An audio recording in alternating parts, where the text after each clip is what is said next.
যে ফ্যামিলিতে ভাই ভাই মিল থাকে সেই ফ্যামিলি ধ্বংস করার ক্ষমতা কারণ নেই, এবং সেই ফ্যামিলিতে সম্মান টাকা পয়সার কখনো অভাব হয় না, কারণ ভাই ভাই মিল থাকে। যার নিজের মন খারাপ নিজেই ঠিক করতে হয়, তার মতো একা এই পৃথিবীতে আর কেউ নেই। ঘরের ভিতর তুমি যত ইচ্ছা কাঁদো, কিন্তু দরজা সবসময় হাসি মুখেই খোলো, কারণ কেউ যদি দেখে ফেলে তুমি কেঁদেছো বা কাঁদছো, তাহলে মানুষ তোমাকে আরো বেশি ভেঙে দিয়ে যাবে। নিজেকে ভালো রাখার সবচেয়ে ভালো উপায় হচ্ছে কি জানেন? অল্পতে সন্তুষ্ট হবেন এবং কোনো মানুষের উপর আশা রাখবেন না, তাহলে আপনি সন্তুষ্ট থাকতে পারবেন। মানুষকে বানানো হয়েছিল ভালোবাসার জন্য, আর টাকাকে বানানো হয়েছিল ব্যবহার করার জন্য। কিন্তু এখন মানুষ কোনটা করে জানেন? মানুষ এখন মানুষকে ব্যবহার করে আর টাকাকে ভালোবাসে। মানুষের কি নিদারুণ বাস্তবতা একবার দেখুন। এখন মানুষ টাকাকে ব্যবহার করে আর মানুষকে ছুঁড়ে ফেলে দেয়। কেউ কেউ উপরে উঠতে পারে না, কেন জানেন? শুধুমাত্র তাদের মুখের কথার কারণে। কারণ একটা কিছু করার পরেই আমরা মুখ দিয়ে খুব অহংকার করে ফেলি, এই কারণেই কিন্তু আমরা ঢাপাস করে নিচে পড়ে যাই। সেজন্য কখনো উপরে উঠতে গেলে মুখ দিয়ে কোনো কিছু বলবেন না এবং অহংকারকে বর্জন করুন। আমাদের সমাজ কেমন একবার চিন্তা করুন।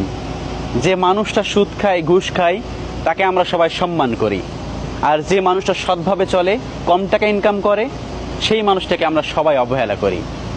আমাদের কি সমাজ একবার চিন্তা করে দেখেন তো। যে বেশি হাসে সে গোপনে কাঁদে, যে বেশি নিজেকে খুব ভালো দেখায় সে দেখবেন সবথেকে বেশি দুঃখী।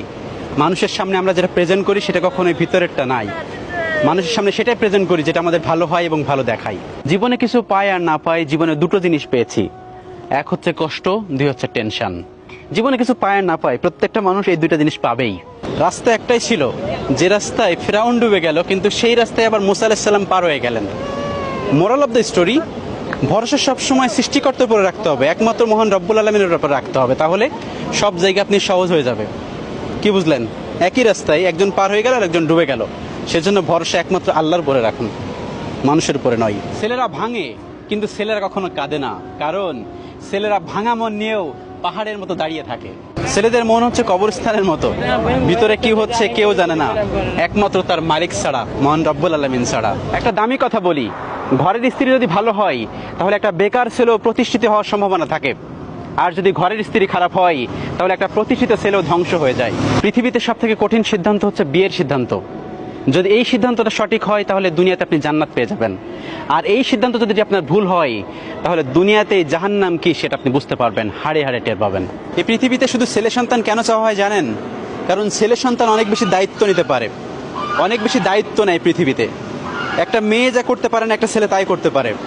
একটা ছেলে প্রবাস থেকে টাকা ইনকাম করে তার মা বাবাকে পাঠায়, মা বাবা চাল কিনে খায় বা সংসার চালায়।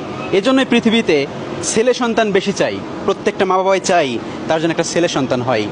এটা তখন আপনি রিয়েলাইজ করতে পারবেন যখন আপনি বাবা কিংবা মা হবেন।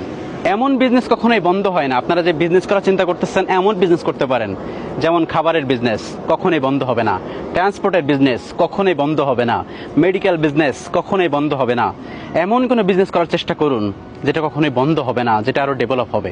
হাত বাড়লে 100 জন বন্ধু পাবেন, এবং তার ভিতর থেকে 50 জন বন্ধু আগেই ভুলে যাবে, আর 30 জন বন্ধু কিছুদিন পর পর আপনাকে ফোন দিবে, আবার ফোন নাও দিতে পারে। এর মধ্যে যে 20 জন ফ্রেন্ড থাকবে, ওই 20 জনের মধ্যে 19 জন আবার আপনাকে ভুল বুঝবে, আর বাকি একজন আপনার সঙ্গে থাকবে। ওই একজনই হচ্ছে আপনার প্রকৃত বন্ধু। সে হতে পারে গরিব বা বড়লোক, যেই হোক না কেন, সেটাই হচ্ছে আপনার প্রকৃত বন্ধু। পৃথিবীতে সব থেকে কঠিন সিদ্ধান্ত হচ্ছে বিয়ের সিদ্ধান্ত। যদি এই সিদ্ধান্তটা সঠিক হয় তাহলে দুনিয়াতে আপনি জান্নাত পেয়ে যাবেন, আর এই সিদ্ধান্ত যদি আপনার ভুল হয় তাহলে দুনিয়াতে জাহান্নাম কি সেটা আপনি বুঝতে পারবেন, হাড়ে হাড়ে টের পাবেন। যত মানিয়ে নেবেন, মানুষ আপনাকে ততই বেশি চাপিয়ে দিবে। আপনি যত বেশি সহজ সরল হবেন, মানুষ তত আপনাকে চেপে ধরবে। এটা হচ্ছে দুনিয়ার নিয়ম, বাস্তবতার নিয়ম। দেশে 90% মানুষই সুদের সাথে জড়িত। কেন জানেন? বড়লোকেরা ব্যাংকের সাথে জড়িত, মধ্যবিত্তরা ইন্স্যুরেন্সের সাথে জড়িত, আর গরিবরা কিস্তির সঙ্গে জড়িত। এজন্যই বললাম, দেশের 90% মানুষই সুদের সাথে জড়িত।